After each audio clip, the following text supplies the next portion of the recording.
This is Joe Davis. Welcome back to Gains On. We are once again at the 2025 Gains Customer Summit in Atlanta, and I am here with Senior Director of Operations. Is that right? That is correct. Steve Dorn from ACR Royale, or ACR now, right? We now go by ACR. We did a name change about a year ago. Thank you so much for coming on, Steve. Gaines has a great relationship with ACR. It goes back quite a ways. We've really been. I know one of the things that we worked closely on was Project Rubik. Right? Is it Rubik or Rubik? Rubik is in the Rubik Cube. Okay. Project Rubik.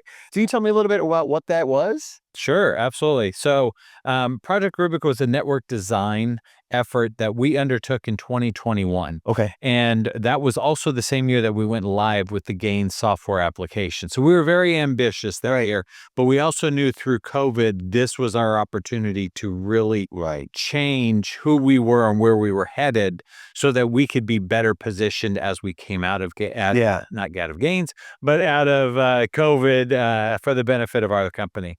And so we really wanted to develop a comprehensive supply chain strategy. So we desired to increase our knowledge of overall supply chain network, understanding our true cost drivers, our service implications, as well as benchmarking with our customers. Yeah. And so this led to insights and better understanding of our operations policies. We evaluated several strategic network scenarios addressing our near-term profitable growth, as well as our long-term commercial strategies. As this was our company's first network optimization project, we didn't have the foresight to know that we were going to do this beyond 2020, right? But it did turn into a repeatable program for us in our organization. After executing the projects that came out of Project Rubik, the strategy work, right? It spawned all of these projects that came from there, and including our M&A strategy of acquiring a company per year. That has been our pace for the last 10 years. We knew that we had to launch a second Project Rubik, and in 2024, we did just that, and we called it Rubik 2.0. I love it. So with the inspiration for that name, was it because it was such a complex puzzle that needed to be worked out? That's exactly the reason the name came to be. I love it. Are you a puzzle guy? Well, my kid is. I mean, he could do like 20 of those different Rubiks, seconds. But it's never been my strength. The 3x3, and I maybe I can do it. Fair enough. Maybe. Fair enough. I've talked to a lot of folks about how they got into supply chain, and a lot of folks they just like solving problems. They like doing puzzles. So has that been part of that? Is that what got you into supply chain? Or so I was a trainer, a corporate trainer by trade. My family is in education. They're all teachers to some degree. I teach adults. And so I came out in the dot boom bust to found a job on the internet, came out to Atlanta, and to this day never walked in the door of that company because they busted before I could accept the job. So what did I do from there? I found a training role at a company called E3 Corporation, a smaller supply chain solution offering that was later purchased by JDA Software, which is now known as Blue Yonder. And so I went through the training. The only training they had was consultant training. I finished top of my class with another gentleman, and they're like, "You guys are going to be implementation consultants." And well, thank you, I think, but let's go. And we haven't looked back. And so I've absolutely loved helping people solve problems with the solutions that are available in front of them. So often they will gravitate towards those bells and those whistles, but we need to focus on that block and tackle, because if we can do that right, we can take that in any direction we want to go. Well, it comes back to fundamentals, right? Absolutely. And as it so often does. And when we think about, in network design, it really is those very basic questions of, what do I want to do? What am I trying to accomplish? Is that the approach that you took? Is it, I know you say you kind of had this unique, I guess unique is the best way anyone's described the pandemic. You had this unique opportunity to, when everything was already in chaos, just say, since it's already broken, let's fix it now and build it the way we want it to. Right. We could not boil the ocean. And so with that, the lesson we learned from Rubik, the first one, was that we had to smartly define what our constraints were. As an example, we said, we're not going for another location. We had to work inside of our four walls. Okay. So there was a choice that we made to constrain the work that we did. The second one we allowed that to open up. We wanted to explore. Are we in the right locations? Are we at the right sizing?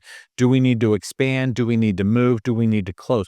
That was a second time through, but the first time through, we had constraint that helped us be successful. So really, we tackled less of the problem Right. more effectively for a bigger impact of us at the time. And then we kind of opened that up and went a little more broad the Yeah. second time through. When we talk about incrementalism, right? And is sort of, like I've always say, as like eating an elephant, right? You take small bites, right? And so this idea of incrementalism and how everything sort of, evolution and natural systems all take small, gradual changes because there's less at risk. Big sudden changes in nature usually are mutations, and they, unfortunately pass away. Um, but we have the ability to sort of build these systems from the ground up and to do it little piece at a time. So, like the fall isn't as far. So is that the approach that you took, to kind of, break it into these little pieces so that you could control it and build that strong foundation and then move from there? We didn't want to control the process. We wanted to allow the process to work its way Mm, naturally through what we needed to consider, define, and explore as we went through the strategy work. And so we worked with Jeff Matursky in helping us define what that could be. So we knew we needed to, as an example, stay within our same footprint for right. Project One, but we were allowing ourselves to be challenged and think of things differently in order to say what's going to make sense for it, Right. what makes sense today, what might make sense in the future, and what ultimately is going to help us at the end. Yeah. So we did start a little bit smaller with that footprint. That really expanded the offering of where we could go on the second Rubik Right. project. But with the first one, it was kind of getting our feet wet. Like I said, Right. in 21, we didn't know we would Correct. continually be doing this. We have since done a second one in 24. And if we're on the same track, we Yeah. will do one in 27. Right. But the world is changing so much. I would not be surprised if we pick it up in 26. That's amazing. The speed of change. You mentioned that, and I want to pass over something that you mentioned, that you guys grow at the by acquisition a year We do. at that pace. Acquisition of a year. How do you manage that sort of these desperate systems coming in and flowing in? How do you manage that? Sure. Every company is its own, right? And the Right. way that it wants to present this. So we kind of have this moniker that says one ACR. And so we want to bring these acquisitions in at the right time. That Yeah. doesn't happen on day one. Sure. But at the right time, we start to bring them into our digital ecosystem. Okay. And what really is reliant upon gains being advantageous is making sure that the integration is inside our ERP system. Okay. Because that's the gold standard. If it's in the ERP system, we already have the pipe that goes from S2K to gains and then back into S2K. S2K is our ERP system. Gotcha. And so we want them to be integrated digitally before we explore TMS and planning solution and WMS and all of the other pieces that we do offer as a digital product suite Right. for our companies. Yeah. So once that happens, that's when we come in and take over Yeah. and bring them into the gains world. So your 10,000 hours is really building that process to bring in a new company and integrate it fairly seamlessly into the new ecosystem. We try seamlessly. I won't promise that it's seamless, but we do our best and we get better each time that we do an integration. Like I said, over the 11 years that we have been doing this, we are averaging one a year, and the last 5 years has been one a year. And I would not be surprised if we have another one before this year closes out. That's ambitious, and Yeah. good luck with that. Thank you. Um, I did want to ask you. You had said when we'd spoken previously, and you mentioned earlier when you were doing Rubik One, you sort of want to let it just kind of take shape in itself. Like, sort of you set the constraints, and it's sort of, well, it's this project be this project. In that, you said that one thing was important for you is using gains as it was designed versus trying to customize everything Yes. and build it that way. Yeah. Can you tell me a little bit what made you the decision? Absolutely. So I have a background in supply chain planning software, and it's so interesting when you go in to implement a new supply chain solution like Gain Systems, and the first thing they tell you is we want Gains to do what we've always done. Sorry, you're going to waste your time. That's not really how it's designed. So me and the VP of planning, Andrew Kerpeel at the time, we really wanted to understand how Gains operated. How did Gains do what it did best? We selected it for a reason. We selected it because of what we saw and what we liked about the product offering. So can we go in with that mindset that says we want to leverage Gains as designed, and should the need come up, we want the ability to expand, Yeah. to customize, to whatever word you want to put on Right. that. That's when we wanted to look at those opportunities. But I will say today, we have maintained the majority of the way Gains is designed to operate. And we find that it's easier to use the application and it's better in supporting things outside of the standard application, like Project Rubik, our network optimization. Right. So, you once you've launched Rubik 1 and Rubik 2, what are the signs that this is working, right? We built the process and we're seeing results. What was that like for you and your team? So going back to Rubik 1, as with anything that's cross-functional, multifaceted, large project, we could have gotten our executive chief operating officer, Brett Barnello, to say, this is what we're going to do.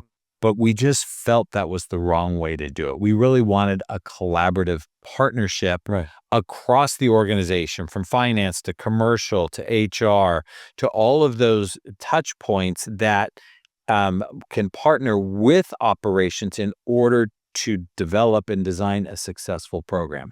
And so there was some persuading, there was some encouraging, there was Right. some almost dragging along to say, come on, you can do this with us. We really do want your opinion in Right. this process.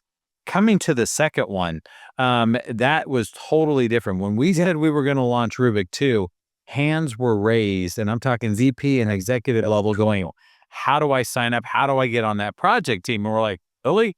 This was crazy. Like, but it was awesome. But why was it that way? One, we had a great program that was run collectively. I'm not saying it was perfect, Mhm. but it was a well-run program that people understood where we were and what we were trying to achieve.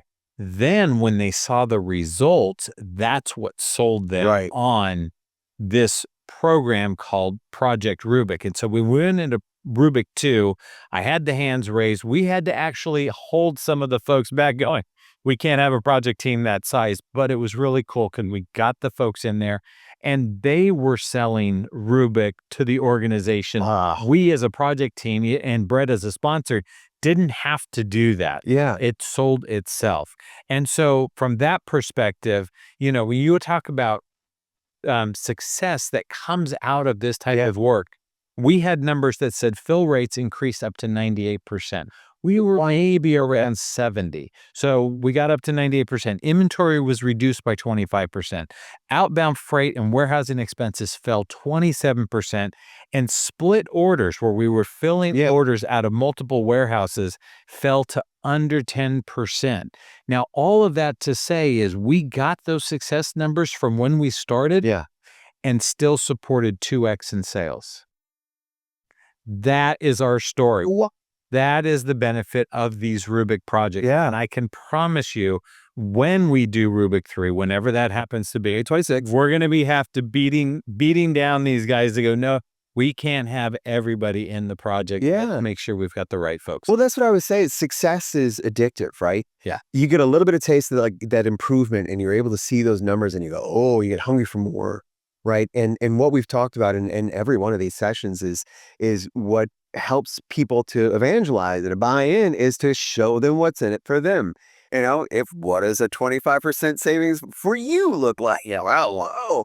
So is that what you're looking forward to now? You don't even have to sell it anymore. You just have to send out the email and everybody's jumping all over it. That is the case. So and sometimes it's even interesting to hear, hey, when are we doing the next one, right? And why would we need to do the next one? It's not that the other two didn't work, Right. but every year we are bringing a new organization Absolutely. into Yeah. our company, and so things change. They bring new ideas, they bring new locations, bring new product offerings. It could be a manufacturing plant versus a distribution. Right. So these things will just change the nature and character Yeah. of one ACR.